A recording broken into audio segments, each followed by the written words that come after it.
So real Madrid के presidential elections are underway और इस इलेक्शन के प्रचार में हमें जो जो चीजें सुनने मिली है, specially if you are a Real Madrid fan, you are gonna cream your pants, क्योंकि वो एक तरफ हालैंड, रॉड्री, क्लॉप, एक तरफ Olise, Konate, Jose Mourinho, potentially Vitinha और जाओ नेवेस, ग्वार्डियोल, इतने बड़े बड़े वादे तो इंडिया के कोई पॉलिटिकल लीडर्स भी नहीं करते। बट जोक्स असाइड, इस इलेक्शन के बदौलत फ्लोरेंटिनो पेरेस के अंदर का वो डॉन जाग चुका है, क्योंकि after like 3 or 4 years of quite in the transfer market, हाँ आप एम्बापे ले आए, ट्रेंट ले आए, बट आपने टोनी क्रूज और लूका मॉड्रिच के जाने के बाद वो रीबिल्ड नहीं किया, जो अब अगर आप कर लेते 2 सीजन आगे तो आपका ये हाल नहीं होता। बट फ्लोरेंटिनो पेरेस ने कहा कोई नहीं, अब मैं वो रीबिल्ड स्टार्ट करने वाला हूँ, अब मैं लाऊंगा वो प्लेयर्स जो मुझे 2 साल पहले ले आने चाहिए थे। उसके ऊपर एक ऐसा मैनेजर जिसके हाथ में मैं पूरा कंट्रोल दे दूंगा ड्रेसिंग रूम का, कि ले भाई तू जो कर, तू इसे बेंच कर, उसे बेंच कर, इसे लात मार के क्लब से निकाल दे, इसे ला, मतलब पूरी क्लब की बागडोर उसके हाथ में दे देनी। That is Jose Mourinho. थोड़ा जान ही लेते हैं how did we actually get here. It all started with Perez announcing कि वो इलेक्शंस को प्रीपोन कर रहा है by about 3-4 years। He wanted to erase all the doubt on him. He is in fact the greatest president in Real Madrid history, और वो इसे prove करना चाहता था। In comes एनरिके रिकेल्मे, उसका इलेक्शन राइवल, और उसने आते ही जो मुंह चोदी स्टार्ट की है ना, मतलब वो चाहे तो पेले को भी मौत से बुला ले क्लब में खेलने कि भाई रियल मैड्रिड खेलेगा।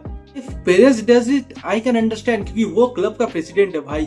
तू कहाँ से मुंह चला रहा है इतना? How can anyone trust you कि तू सही में इन प्लेयर्स को साइन कर लेगा? और इसने नाम भी किसके किसके लिए है, अर्लिंग हालैंड, रॉड्री और यर्गन क्लॉप। इसी मुंहचोदी की वजह से वो इलेक्शन शुरू होने से पहले ही हार चुका है, क्योंकि अर्लिंग हालैंड के डैड एल्फी हालैंड ने जो इसके ख्वाबों में पानी फेरा है, मतलब पूरा इसका कैंपेन ही बर्बाद कर दिया। उन्होंने ये कहा कि ये बहुत ही एंटरटेनिंग है जो भी मैड्रिड के इलेक्शंस में हो रहा है, but Erling Haaland has not contacted anybody. वो पूरी तरीके से डेडिकेटेड है मैनचेस्टर सिटी के लिए। ऊपर से Manchester City are also considering taking legal action on Enrique Riquelme for using Erling Haaland's name without their permission. अब लोड़े लगना शुरू होते हैं तो हर तरफ से लोड़े लगते हैं, और अगर दिस वाजंट इनफ तो यर्गन क्लॉप ने भी हर वो क्लेम जो एनरिके रिकेल्मे ने किया था उसे डिनाई करते हुए कहा कि वो बहुत हैप्पी है रेड बुल में और वहां ही रहना चाहता। अब हम बढ़ते हैं Florentino Perez. He is actually doing some of the best work of his career in my opinion.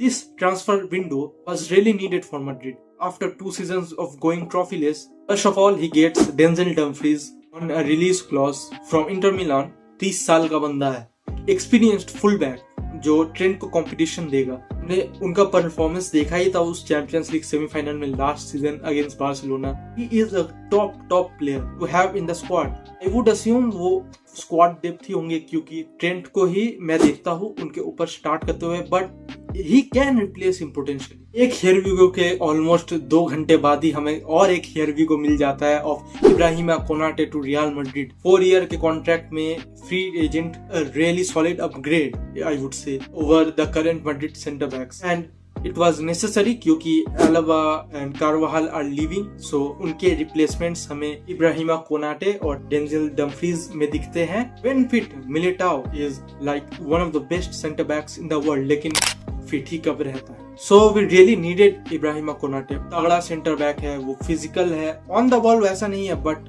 We need a physical centre back, क्योंकि ऑन द बॉल हमारे पास ऑलरेडी डीन हाउसन है। This is the phase 1 of Madrid's transfer window. अब हम बात करने वाले हैं उन प्लेयर्स की जो रूमर्ड है to a Madrid transfer. First name on the list, Josko Gvardiol of Man City. इनके ऊपर फ्लोरेंटिनो पेरेस की कड़ी नजर है।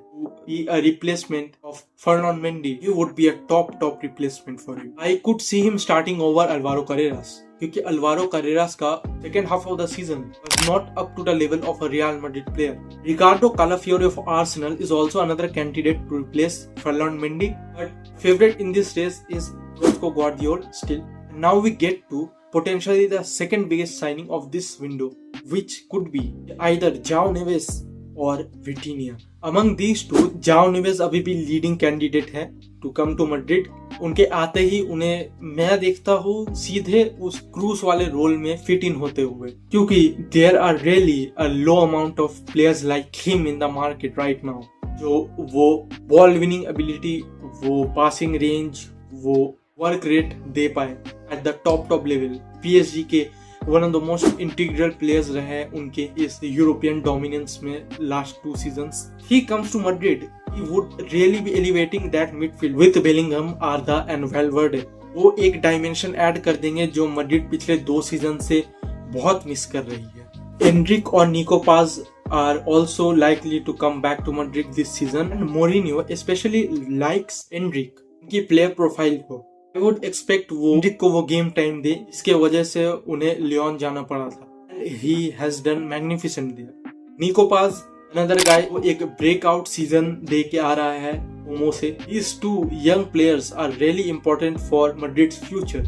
Now we get to the biggest potential signing of them all, in fact of Real Madrid's entire 125-year history।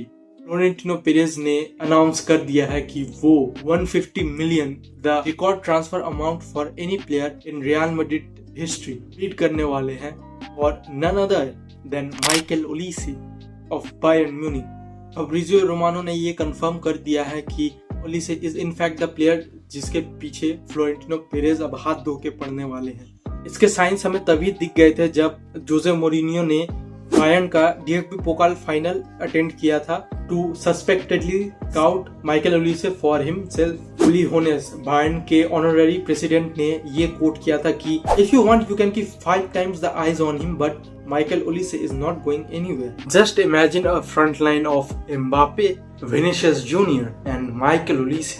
No matter what kind of form they are in, it is always going to terrorize opposition defenders। Bayern अभी भी कीन नहीं है Olise को cell करने पे, क्योंकि वो भी ओलिसे को as their face देखते हैं with Harry Kane and Luis Diaz।